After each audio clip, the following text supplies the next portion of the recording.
ഇപ്പോഴത്തെ പല ആർട്ടിസ്റ്റുകളും പഴയ പ്രൊഡ്യൂസേഴ്സിന് ഡേറ്റ് കൊടുക്കാൻ ബുദ്ധിമുട്ടുള്ളവരാണ്. അത് അവർക്ക് ചിലപ്പോൾ അവർ വെച്ച് ഹിറ്റ് സിനിമകൾ ചെയ്ത പ്രൊഡ്യൂസേഴ്സ് വരെ ഇപ്പോൾ ഉണ്ട്. അവർ പക്ഷേ ഇപ്പോൾ ചെന്ന് ഡേറ്റ് വെച്ചാൽ ചിലപ്പോൾ ആരും കൊടുക്കില്ല. അങ്ങനത്തെ ഒരു സാഹചര്യമുണ്ട്. അതുപോലെ പരാജയപ്പെട്ട പ്രൊഡ്യൂസർമാർക്ക് പിന്നീട് ഒരു ഡേറ്റും ചോദിച്ചെന്നാൽ ഇവരാരും കൊടുക്കില്ല. അത് അങ്ങനത്തെ ഒരു കാര്യമാണ്. അതും ഈ ഇൻഡസ്ട്രിയിൽ നിലനിൽക്കുന്ന കാര്യങ്ങൾ തന്നെയാണ്. തീർച്ചയായിട്ടും ഉണ്ട്.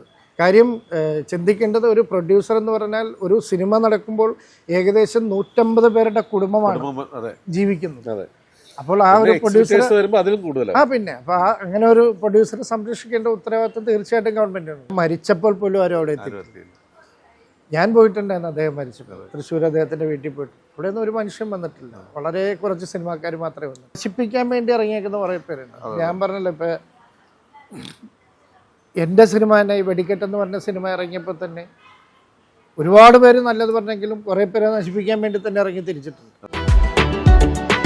You are watching India's first NGO television, Malanadu TV, India. പരിചയപ്പെടുത്തുന്ന നല്ല അതിഥിയായി എത്തിയിരിക്കുന്നത് എന്നും ബാദുഷായൊക്കെയാണ്. ഇന്ന് ശരിക്കും പറഞ്ഞാൽ മലയാള സിനിമയുടെ ഒരു വലിയ നട്ടലാണ് പ്രൊഡക്ഷൻ കൺട്രോളർ അല്ലെങ്കിൽ പ്രോജക്റ്റ് ഡിസൈനർ എന്ന് പറഞ്ഞ ഒരു മേഖല. ആ മേഖലയിൽ തൻ്റെതായ വ്യക്തിമുദ്ര പതിപ്പിച്ച് മുന്നേറുന്ന ബാദുഷ ഇന്ന് ഏകദേശം 2.5 പതിറ്റാണ്ട് കഴിഞ്ഞ് മുന്നോട്ട് വരികയാണ്. അവിടെയാണ് നമുക്ക് ഇന്ന് അദ്ദേഹത്തിൻ്റെ ജീവിതത്തിലൂടെയാണ് നമ്മൾ പ്രധാനമായിട്ട് പോകുന്നത്. ഇക്ക നമസ്കാരം. നമസ്കാരം. ശരിക്കും പറഞ്ഞാൽ ഒരു 2.5 പതിറ്റാണ്ട് 27 വർഷം കഴിഞ്ഞു അല്ലേ ഈ രംഗത്ത്?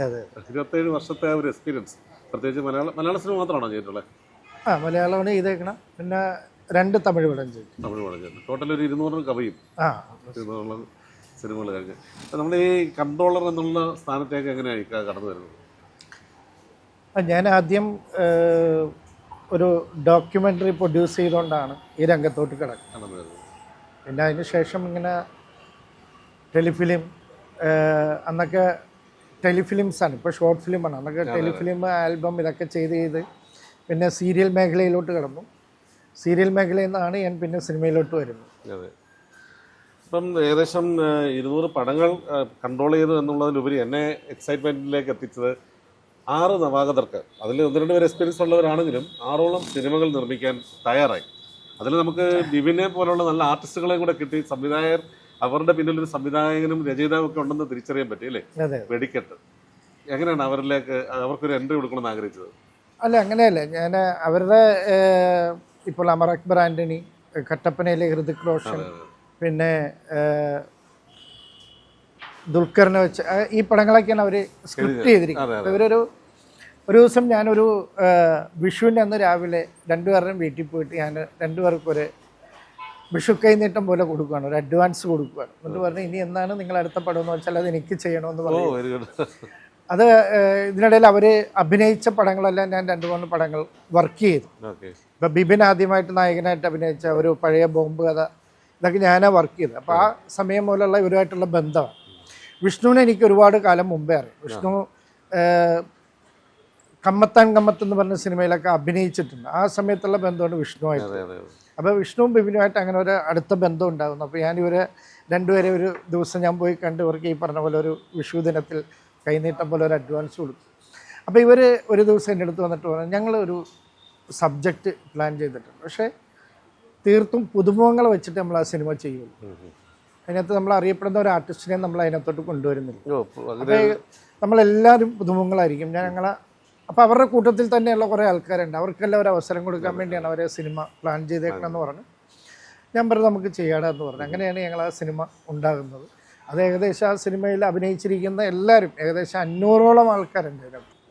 അങ്ങനെയാണ് നമ്മുടെ വെടിക്കെട്ടെന്ന് പറയുന്നത്. വെടിക്കെട്ട് ആ സിനിമയിൽ ഇപ്പോൾ അഭിനേതാക്കൾ മാത്രമല്ല, അതിൻ്റെ പിന്നിൽ പ്രവർത്തിച്ചിരിക്കുന്ന ക്യാമറാമാൻ, മ്യൂസിക് ഡയറക്ടേഴ്സ്, അങ്ങനെ ഏകദേശം ഒരു 500-ഓളം ആൾക്കാർ ആ സിനിമയിലൂടെ രംഗത്ത് വന്നിട്ടുണ്ട്. ഒരുപാട് പേർക്ക് എൻട്രി കൊടുക്കാനായിട്ട് ഒരു ശ്രമം നടത്തി. അതിലൊരു 6 സിനിമകളുടെ വെടിക്കെട്ട്, അതുപോലെ തന്നെ വോയിസ് ഓഫ് സത്യനാരായണൻ, നിഴൽ, സ്പ്രിങ്, റേച്ചൽ, വൈറൽ സെമി അല്ലേ?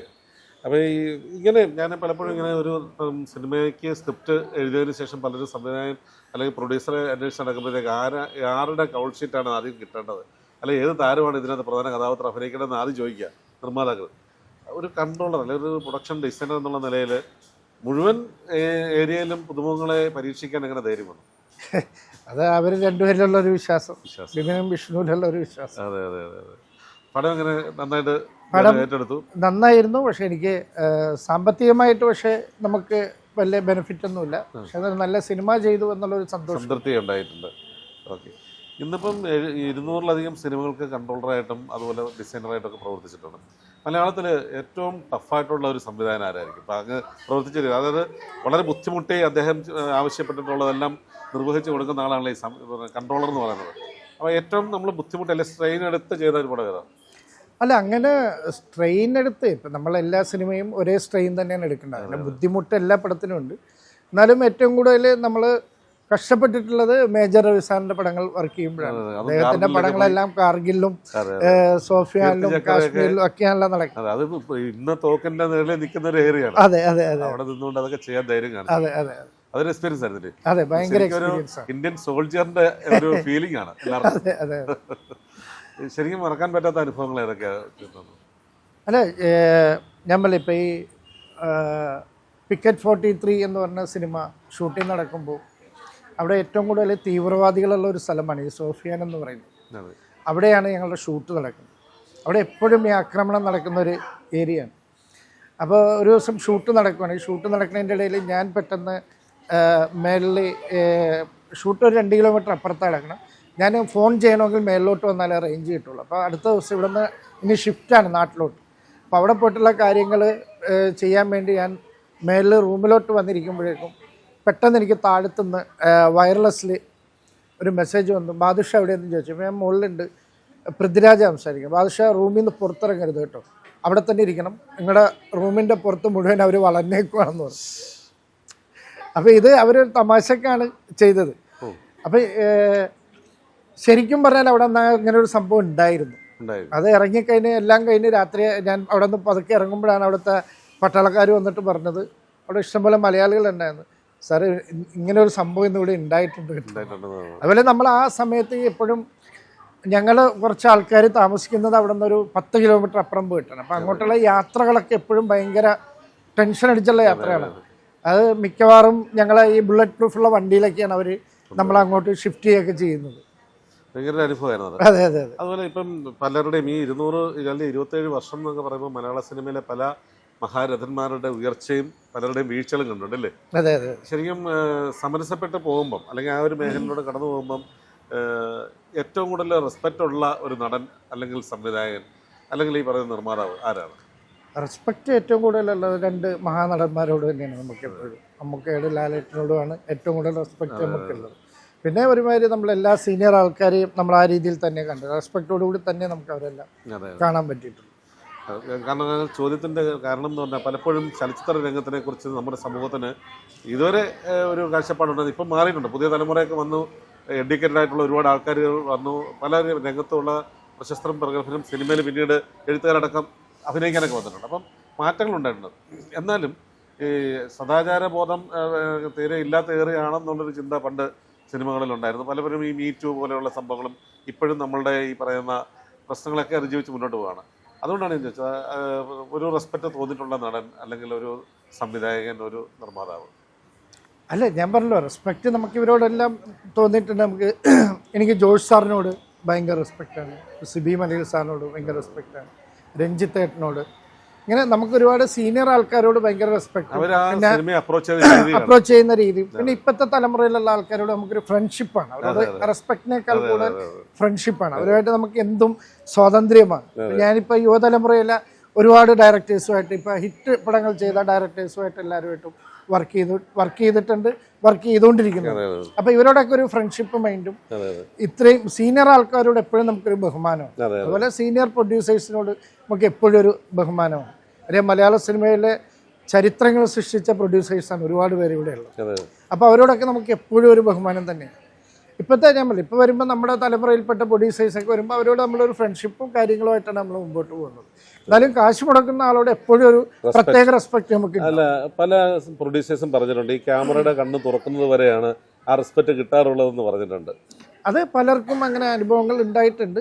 നമ്മുടെ ഒന്നും ഭാഗത്തുനിന്ന് ഉണ്ടാകാറില്ല, നമ്മൾ കൊടുക്കാനുള്ള റെസ്പെക്ട്.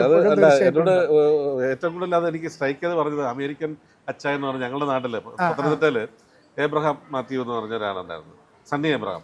അദ്ദേഹം അമേരിക്കൻ അച്ഛനുള്ള പേരിൽ അറിയപ്പെടുന്നത്. അപ്പോൾ അദ്ദേഹം ഒരിക്കൽ പറഞ്ഞു, ഇതേപോലെ ഇന്റർവ്യൂവിൽ അദ്ദേഹം പറയുന്നുണ്ട്, മോനെ ഈ ക്യാമറയുടെ കണ്ണ് തുറക്കുന്നത് വരെ പ്രൊഡ്യൂസർ എന്ന് പറഞ്ഞാൽ വളരെ വലിയ റെസ്പെക്റ്റോട് കൂടിയാണ് എല്ലാവരും കാണുന്നത്. തുറന്നു കഴിഞ്ഞാൽ അദ്ദേഹം പറഞ്ഞ ഫീൽഡാണ് ഇത് മാറിയിരിക്കാൻ പറയുന്നത്. ശരിയല്ലേ? തോന്നലാണ്. എന്നാലും പ്രൊഡ്യൂസറിന് അതിൻ്റെതായിട്ടുള്ള റെസ്പെക്ട് കിട്ടുന്നുണ്ട് അല്ലേ? തീർച്ചയായിട്ടും. അതുപോലെ തന്നെ ഇപ്പം സംവിധായകനെ സംബന്ധിച്ചിട്ട് ഞാനിങ്ങനെ പലപ്പോഴും ചിന്തിച്ചിട്ടുണ്ട്, ഒരു പ്രൊഡ്യൂസറിൻ്റെ പോലും ഒരു അപ്രീസിയേഷൻ അല്ലെങ്കിൽ കടന്നു വന്ന വഴികളിൽ ഇപ്പം ഒരു പ്രൊഡ്യൂസറാണ്, 2 സംവിധായകരാണ്, വിപിനും ഉണ്ണികൃഷ്ണനും. അവരോട് റെസ്പെക്റ്റോട് കൂടിയുള്ളൊരു സൗഹൃദമാണ് ഇപ്പോൾ ഉള്ളത് അവർ ചെയ്ത കർമ്മങ്ങളിലൊക്കെ. പക്ഷേ പല സംവിധായകരും എടുത്തു വരുമ്പോൾ വന്ന വഴികളിലൂടെ പ്രൊഡ്യൂസർമാരെ മറന്നുപോയ ആൾക്കാരുണ്ട്. തീർച്ചയായിട്ടും അല്ലേ? ഒരുപാട് പേരുടെ കണ്ണുനീരുകൾ നമ്മളുടെ ചാനലിലൂടെയും മറ്റേ നേരിട്ട് ഉണ്ട്. കാര്യം ഇപ്പോഴത്തെ പല ആർട്ടിസ്റ്റുകളും പഴയ പ്രൊഡ്യൂസേഴ്സിന് ഡേറ്റ് കൊടുക്കാൻ ബുദ്ധിമുട്ടുള്ളവരാണ്. അത് അവർക്ക് ചിലപ്പോൾ അവരെ വെച്ച് ഹിറ്റ് സിനിമകൾ ചെയ്ത പ്രൊഡ്യൂസേഴ്സ് വരെ ഇപ്പോൾ ഉണ്ട്. അവർ പക്ഷേ ഇപ്പം ചെന്ന് ഡേറ്റ് വെച്ചാൽ ചിലപ്പോൾ ആരും കൊടുക്കില്ല. അങ്ങനത്തെ ഒരു സാഹചര്യമുണ്ട്. അതുപോലെ പരാജയപ്പെട്ട പ്രൊഡ്യൂസർമാർക്ക് പിന്നീട് ഒരു ഡേറ്റും ചോദിച്ചെന്നാൽ ഇവരാരും കൊടുക്കില്ല. അത് അങ്ങനത്തെ ഒരു കാര്യമാണ്. അതും ഈ ഇൻഡസ്ട്രിയിൽ നിലനിൽക്കുന്ന കാര്യങ്ങൾ തന്നെയാണ്. തീർച്ചയായിട്ടും. ഈ ഇൻഡസ്ട്രിയിൽ ഇപ്പം 27 വർഷമായിട്ട് നിൽക്കുന്നു, ഒരു ഫോക്കസ് ഉണ്ടെന്ന് ഫീൽ ചെയ്തിട്ടുണ്ടോ? ഒന്നുമില്ല. എല്ലാവരും അവരുടേതായിട്ടുള്ള രീതിയിൽ പ്രവർത്തിക്കും. അപ്പൊ ഇത് മാധ്യമ സൃഷ്ടിയാണ്. ഈ ഫോക്കസ് ഉണ്ട്, ബെൽറ്റ് ഉണ്ട്, മറ്റേ എന്താണ് ഇപ്പൊ ഈ പറഞ്ഞ പുതിയ ഇതുണ്ടല്ലോ, പവർ ടീം എന്നും പറഞ്ഞ് അതൊന്നും ഇല്ല, വെറുതെ പറയുന്നതാണ്. പവർ എല്ലാവർക്കും ഉണ്ട്, ഒരുപോലെ തന്നെ പവർ ഉള്ളതാണ്. ഒരാൾക്കായിട്ട് ഒരിക്കലും നമ്മുടെ ഈ ഒരു സമൂഹത്തിനെ നിയന്ത്രിക്കാൻ കഴിയില്ല. പിന്നെ തെറ്റേതാണ്. തീർച്ചയായിട്ടും. അതുപോലെ തന്നെ ഇപ്പോൾ മലയാള സിനിമയുടെ കാര്യം എടുത്താൽ ഇപ്പം ഒരുപക്ഷെ ഒരു 3.5 കോടി ജനങ്ങൾ മാത്രമുള്ള ഒരു ചെറിയ സംസ്ഥാനമാണ് കേരളം. ആ കേരളത്തിൽ ഒരു വലിയ മേഖലയാണ് ചലച്ചിത്ര മേഖല. ഒരുപക്ഷെ നമ്മളുടെ സാമ്പത്തിക നട്ടെല്ലെന്ന് പറയുന്നത് ബിസിനസ്സിൽ 1ാം സ്ഥാനത്ത് നിൽക്കുന്നതും ഈ പറയുന്ന സിനിമാ രംഗമാണ്. പക്ഷേ പലപ്പോഴും അന്യഭാഷകൾ അല്ലെങ്കിൽ മറ്റേ സൗത്ത് ഇന്ത്യൻ ലാംഗ്വേജിലുള്ള സിനിമകൾ പോലും മുടക്കുന്നത് കോടിക്കണക്കിന് രൂപയാണ്. മലയാള സിനിമയ്ക്ക് എത്രത്തോളം അഷുറൻസ് ഉള്ള ഒരു മേഖലയാണ് ഈ ഇത്തരം ബിഗ് ബഡ്ജറ്റുകളൊന്നും വരുന്നത് കണ്ടിട്ടില്ല. മലയാള സിനിമയിൽ ഇപ്പോൾ ബിഗ് ബഡ്ജറ്റുകളും വന്നു തുടങ്ങിയിട്ടുണ്ട്. അത് അതിന് ഒരുപാട് ബിസിനസ് മേഖലകൾ ഇതിലോട്ട് വന്നതുകൊണ്ടാണ്. ഇപ്പോൾ പണ്ടൊക്കെ എന്ന് പറഞ്ഞാൽ നമുക്കൊരു നിശ്ചിത തുകയിൽ ഒതുങ്ങിയ തിയേറ്ററിൽ നിന്നുള്ള വരുമാനം മാത്രമായിരുന്നു നമുക്കുണ്ടായിരുന്നു. ഇപ്പൊ പക്ഷെ നമുക്ക് ഒരുപാട് ബിസിനസ് സ്രോതസ്സുകൾ ഇവിടെ ഉണ്ട്. ഇപ്പൊ ഡിജിറ്റൽ റൈറ്റ്സ് ഉണ്ട്, സാറ്റലൈറ്റ് ഉണ്ട്, ഓവർസീസ് ഉണ്ട്. അങ്ങനെ ഒരുപാട് റൈറ്റ്സ് എല്ലാം വന്നതോടുകൂടി ഇപ്പൊ ബഡ്ജറ്റ് അതനുസരിച്ച് കൂടുകയും ആ ബഡ്ജറ്റ് അനുസരിച്ചുള്ള സിനിമകൾ ഇവിടെ സൃഷ്ടിക്കപ്പെടുകയും ചെയ്തിട്ടുണ്ട്. ഈ ബോളിവുഡിൽ നിന്നുള്ളൊരു പ്രൊഡ്യൂസർമാരുടെയൊക്കെ ശ്രദ്ധ മലയാളത്തിലേക്ക് വരുന്നുണ്ട്. കാരണം കപിൽ ശർമ്മ പോലെയുള്ള ആ ബാനറൊക്കെ അവരുടെയൊക്കെ ബാനറുകൾ മലയാളത്തിൽ സിനിമ ചെയ്യാൻ വരുന്നു. തീർച്ചയായിട്ടും വരുന്നുണ്ട്. ഒരുപാട് പുറത്തുനിന്നുള്ള കമ്പനികളെല്ലാം അത് വലിയ മാറ്റം തന്നെയാണ്. പക്ഷെ വീണ്ടും പഴയതുപോലെ ആയി തുടങ്ങി. ഇപ്പൊ ബിസിനസ് ഒക്കെ ഭയങ്കര ഡള്ളാണ്. ഇപ്പൊ മുമ്പ് ഉള്ള ഒരു ആവേശമൊന്നും ഇപ്പൊ ഇല്ല. സിനിമ ഇറങ്ങിക്കഴിഞ്ഞതിന് ശേഷം പടം ഓടിയാലൊക്കെയാണ് ഇപ്പൊ കച്ചവടവും കാര്യങ്ങളൊക്കെ ഉള്ളൂ. അങ്ങനത്തെ ഒരു അവസ്ഥയിലോട്ട് പോയിക്കൊണ്ടിരിക്കുകയാണ്. ഒരു സിനിമയുടെ ഈ പറയുന്ന സംവിധായകനെയും നിർമ്മാതാവിനെയും സപ്പോർട്ട് ചെയ്യുന്ന ഒരു ഘടകമാണ് ഡിസൈനർ എന്ന് പറയുന്നത്. ചെലവ് ചുരുക്കാൻ അല്ലെങ്കിൽ ഡിസൈനറിന് പിഴവുണ്ടെങ്കിൽ ചെലവ് കൂടാൻ സാധ്യതയുള്ള ഒരു ഏറിയാണ്. ശരിക്കും നിർമ്മാണ മേൽനോട്ടം എത്രത്തോളം ടഫുള്ള മേഖലയാണ്? ഏറ്റവും കൂടുതൽ ടഫുള്ള മേഖല തന്നെയാണ്. അതായത് നിർമ്മാതാവിന്റെ കാശ് പോകാനും പാടില്ല, ഡയറക്ടർ ആവശ്യപ്പെടുന്ന കൊടുക്കുകയും വേണം. അതാണ് ഏറ്റവും തടസ്സം ഉണ്ടാകാൻ പാടില്ല. അപ്പൊ ഏറ്റവും ടഫായിട്ടുള്ള ജോലി തന്നെയാണ്. അവിടെയാണ് ബാദുഷാ വിജയിച്ചിരിക്കുന്നത്. കാരണം എങ്ങോട്ടും തിരിയാനിടവില്ലാത്ത തരത്തിൽ ഇനിയും സിനിമകൾ വന്നുകൊണ്ടിരിക്കുകയാണ് അല്ലേ? ശരിക്കും അതിൻ്റെ ആ മാന്ത്രിക കൈ അത് തന്നെയായിരിക്കും. കാരണം നിർമ്മാതാവിന്റെ പോക്കറ്റിന് ഒരു ഭാരമാകാതെ എന്നാൽ സംവിധായകന് ഏറ്റവും മുന്തിയ ഇനം സപ്പോർട്ട് കൊടുക്കുക. അതാണ് നമ്മൾ ചെയ്തുകൊണ്ടിരിക്കുന്നത്. ഇപ്പൊ ഈ ഗവൺമെന്റ് സെക്ടറിൽ നിന്നുള്ള സപ്പോർട്ടൊക്കെ ഉണ്ട് സിനിമാ നിർമ്മാണവുമായി ബന്ധപ്പെട്ട്. സിനിമാ നിർമ്മാണ രംഗത്ത് ഇപ്പോൾ ഒരുപാട് കാര്യങ്ങൾ ഗവൺമെന്റ് ചെയ്യാം എന്ന് പറഞ്ഞുകൊണ്ടിരിക്കുന്നു. അപ്പൊ അതിനുവേണ്ടി ഇപ്പൊ ഈ സബ്സിഡി ഒക്കെ മാറേണ്ട സമയം കഴിഞ്ഞാൽ അതിന്റെ ഒരു റേഷ്യോ. അതെ കർണാടകയിലൊക്കെ ആണെങ്കിൽ നല്ല 25 ലക്ഷം ഉള്ളിടത്ത് ഇവിടെ 5 ലക്ഷത്തിലാണ്. അത്രയുള്ളൂ. പിന്നെ ഏറ്റവും മെയിനായിട്ട് ടാക്സ് ഏറ്റവും കൂടുതൽ സിനിമാക്കാരുടെ നിന്നാണ് വാങ്ങിച്ചുകൊണ്ടിരിക്കുന്നത്, എന്റർടൈൻമെന്റ് ടാക്സ്. അതൊക്കെ ഇപ്പൊ കുറക്കാം എന്നുള്ളൊരു ധാരണയിലോട്ട് വന്നിട്ടുണ്ട്. ചിലപ്പോൾ സിനിമ വ്യവസായത്തെ സംരക്ഷിക്കാനുള്ള എല്ലാ കാര്യവും ഗവൺമെന്റിന്റെ ഭാഗത്ത് ഉണ്ടാകുമെന്ന് വിശ്വസിക്കുന്നു. തീർച്ചയായിട്ടും. എപ്പോഴെങ്കിലും തോന്നിയിട്ടുണ്ടോ ഈ നിർമ്മാതാവ് എന്ന് പറയുന്നത് നമ്മുടെ സമൂഹത്തിന്റെ ഒരു വലിയ അന്നദാതാവാണ്? ഒരു ഇൻഡസ്ട്രിയെ നമ്മൾ സപ്പോർട്ട് ചെയ്യുന്ന പോലെ ഒരു കാർഷിക മേഖലയെ നമ്മൾ സപ്പോർട്ട് ചെയ്യുന്നില്ല. ചലച്ചിത്ര രംഗത്തേക്ക് കടന്നു വരുന്ന ഒരു വ്യക്തിയെ, ഒരു ഓണ്ടർപ്രണറിനെ അല്ലെങ്കിൽ ഒരു പ്രൊഡ്യൂസറിനെ സംരക്ഷിക്കേണ്ട ചുമതല സമൂഹത്തിനുള്ളതുപോലെ സർക്കാരിനും ഇല്ലേ? You are watching India's first NGO television, Malanad TV India.